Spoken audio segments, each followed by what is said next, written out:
कहा जाता है कि truth is subjective and it's up to you which version of it you want to trust. And यही sum up है इस फिल्म का, anatomy of a fall. Justine Triet करके एक फ्रेंच फिल्म मेकर है जिन्होंने इस film anatomy of a fall को डायरेक्ट किया है। लास्ट वीक ये फिल्म देखी मैंने एंड मुझे बहुत पॉसिबिलिटी लग रही थी कि फॉरेन लैंग्वेज कैटेगरी में इस बार शायद ऑस्कर विन कर सकती है। सोचा था कि लास्ट वीक ही इस फिल्म को डिस्कस करते हैं, बट फिर लगा कि नेक्स्ट वीक ऑस्कर्स हैं, एक बार देख लेते हैं। हाँ, ऑस्कर में बेस्ट फिल्म तो विन नहीं किया, बट बेस्ट स्क्रीन प्ले के लिए अवार्ड मिला ऑस्कर्स में। कहानी है कोर्टरूम थ्रिलर। सांड्रा करके एक राइटर है जो कि सस्पेक्ट है अपने हस्बैंड सैमुअल के मर्डर के लिए। फिल्म की शुरुआत में सांड्रा एक लड़की के साथ अपने घर में ही बैठी हुई है, उसको इंटरव्यू दे रही है। तभी जो उसका हस्बैंड ऊपर जो काम कर रहा है सैमुअल, वो बहुत ऊंची आवाज़ में म्यूज़िक प्ले कर देता है, जिसकी वजह से दोनों को बहुत डिस्टर्बेंस होती है और उनको सांड्रा को मतलब बीच पे ये रोकना पड़ता है इंटरव्यू। ये लोग एक आइसोलेटेड सी जगह में रहते हैं जो बर्फ़ से ढकी हुई है और दूर दूर तक कोई नहीं रहता है। सांड्रा और सैमुअल का एक बेटा है डैनियल, जो देख नहीं सकता। वो अपने डॉग के साथ जब वहाँ पर पहुँचता है तो रियलाइज़ करता है कि इसके फादर की जो लाश है वो बाहर पड़ी हुई है, जिसके बाद इन्वेस्टिगेशन शुरू होती है। शक जो है वो सांड्रा पर है और यहीं से उस पर इन्वेस्टिगेशन चालू होती है। सांड्रा अपने दोस्त विंसेंट को अपना लॉयर हायर करती है। विंसेंट का कहना है कि सैमुअल छत से गिरा और किसी चीज़ से उसका सर टकराया और वो वहीं पर उसने दम तोड़ दिया। बट प्रोसिक्यूशन का कहना है कि सांड्रा ने पहले तो सैमुअल पर किसी चीज़ से वार किया और फिर उसे छत से फेंक दिया। कोर्ट में जब केस चल रहा होता है तो उन्हें एक रिकॉर्डिंग भी मिलती है, जो कि एक ऑडियो रिकॉर्डिंग है, जिसमें मतलब ये मालूम चलता है कि सांड्रा ने सैमुअल को 2-3 बार चीट किया है ऑलरेडी पहले, और उसी ने सैमुअल को मेंटली और इमोशनली मैनिपुलेट भी किया, क्योंकि जिस हादसे में उनके बेटे डैनियल की आंखें चली गई थी उसका सारा का सारा जिम्मा उसने सैमुअल पर थोपना चाहा था और वो उस बात को मानने भी लगा था, जिसकी वजह से वो डिप्रेशन में रहने लगा था। अब इस पूरे केस में ना डैनियल पर ही दारोमदार है इस मर्डर में वो किसको दोषी मानता है, क्योंकि किसी ने होते हुए मर्डर देखा नहीं है। अब इसके अलावा और डिटेल्स में नहीं जाऊंगा बिकॉज बहुत सारे स्पॉयलर्स मिल जाएंगे एंड मैं स्पॉयलर्स देना नहीं चाहता।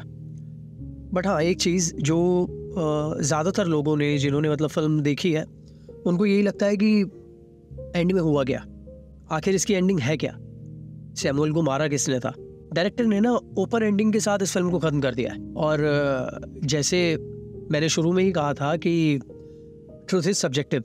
अब सच क्या है ना वो मालूम नहीं। कोर्ट में 2 पक्ष रखे जाते हैं और जो ज़्यादा कॉन्क्रीट होगा ना उसके हक में फ़ैसला दिया जाएगा, जैसा अमूमन हमारी जुडिशरी करती है। बट सोचने वाली बात यह है कि क्या वो एक्चुअल सच होगा। This is the main question.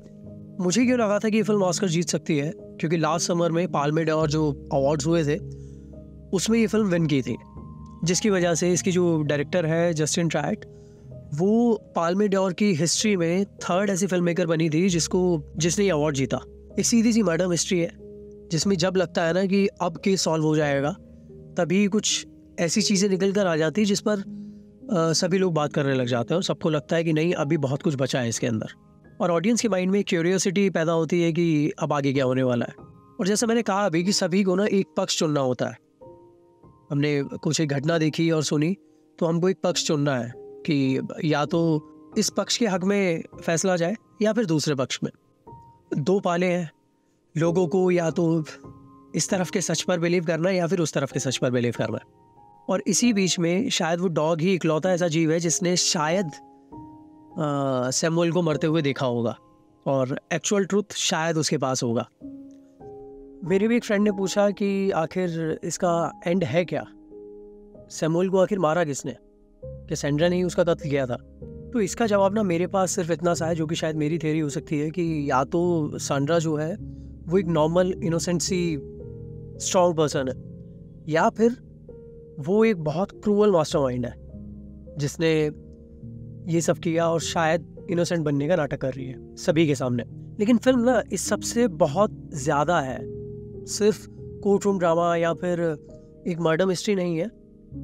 Film की परत और ज़्यादा है। फिल्म की तारीफ सिर्फ मैं इसलिए नहीं कर रहा कि ये कुछ बहुत हटके एक कोई मर्डर मिस्ट्री है या फिर कोर्ट रूम ड्रामा थ्रिलर है, इस तरह की तो आप लोगों ने भी शायद बहुत सारी फिल्में देखी होगी, बहुत सारी बनी भी हैं, वर्ल्ड सिनेमा में बनी है और यहाँ पर भी बनी है। यहाँ पर ना ये फिल्म सिर्फ इन्हीं चीज़ों पर बात नहीं कर रही है, ये फिल्म बात कर रही है अनहैप्पी मैरिजेस पर, उसके बाद चले कोर्ट रूम प्रोसीजर पर, एक ट्रू क्राइम हुआ है जिसमें एक इंसान मारा गया है, और जस्ट बिकॉज हमारा एक सच को खोजने का जो प्रोसीजर है, जो तरीका है, वो बहुत अलग है।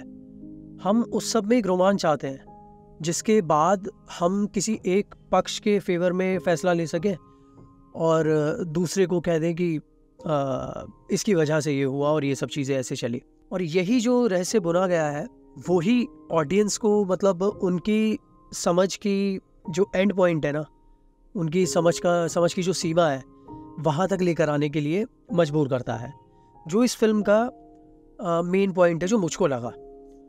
Otherwise court room thriller, crime, investigation, ये सब तो बहुत बहुत कुछ बना है।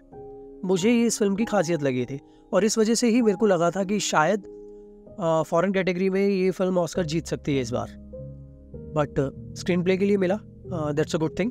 अब देखो यार, ये सब जो भी मैंने बोला ना, ये कोई रिव्यू नहीं है, मैं कोई रिव्यूअर नहीं हूँ या कुछ भी।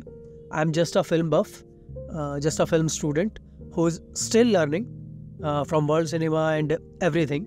हर फिल्म को पढ़ कर ही सीख रहे हैं। तो जो चीज़ें मुझको लगी, जैसा कि इस फिल्म में लगी, या फिर इससे पहले मैंने कुछ एक फिल्मों के बारे में और भी बात किया है, जैसे क्योर जो पिछली वीडियो थी। So I am just learning through cinema. ये सब मुझे फील हुआ ओके इस फिल्म के बारे में। आपको क्या फील हुआ उस पर हम लोग डिस्कस कर सकते हैं। Let's talk about films. Thank you.